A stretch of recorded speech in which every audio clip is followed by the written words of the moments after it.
Now then, how clean is our water? Well, one Midlands manufacturing company with over half a century of history has been working with the Environment Agency to help clean things up, developing equipment which is now used by many blue chip companies across the world. We dipped our toes in the water to find out more. One of the sort of areas I discuss is what happens if you just pour a little bit of cup of tea down a drain.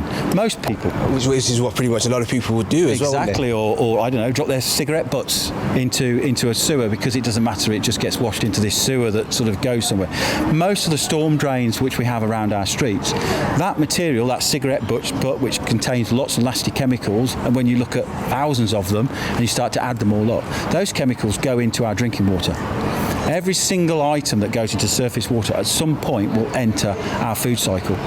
So when people are saying, well, it doesn't really matter about me throwing my rubbish, throwing my waste, what they're forgetting is the same as industry, is if industry is caught having a massive event like Bunsfield, they've just committed a criminal offence, because it's against the law to pollute. It doesn't matter how you do it, it's against the law. And we sort of do a sort of a talk to a lot of our sort of companies that we deal with.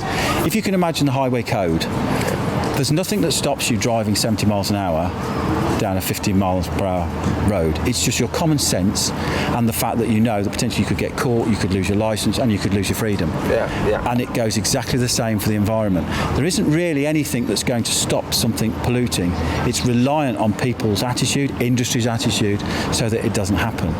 What we've tried to do with obviously our products, our innovations, is to design a product that at any point it can be placed anywhere. We can actually shut a drainage network down, so if a pollution incident takes place, we close that route that is leading to the waterway, the protected zone. We always call it the source, pathway, and then the receptor. So we like to control the source and the pathway.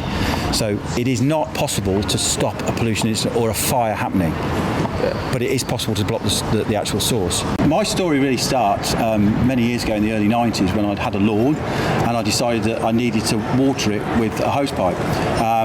One of my local neighbours, spotted that I was using a hose pipe during a hose pipe ban, and I received a letter from Severn Trent Water telling me not to use a hose pipe. That meant that I either got a lawn that was going to die, or I needed to obviously break the law, which I wasn't going to do.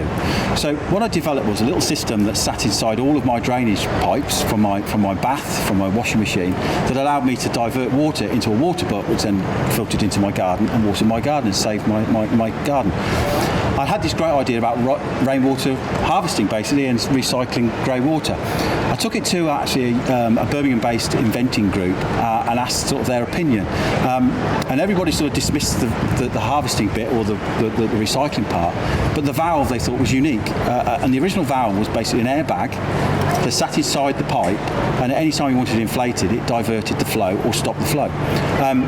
So I went away as I was as a maintenance engineer working for a Ford Motor Company, and sort of thought, well, can I use that in my own business, and can I develop a commercial product that I can sell? I think, like all inventors, you've got a dream to make millions of pounds. It doesn't quite work that way.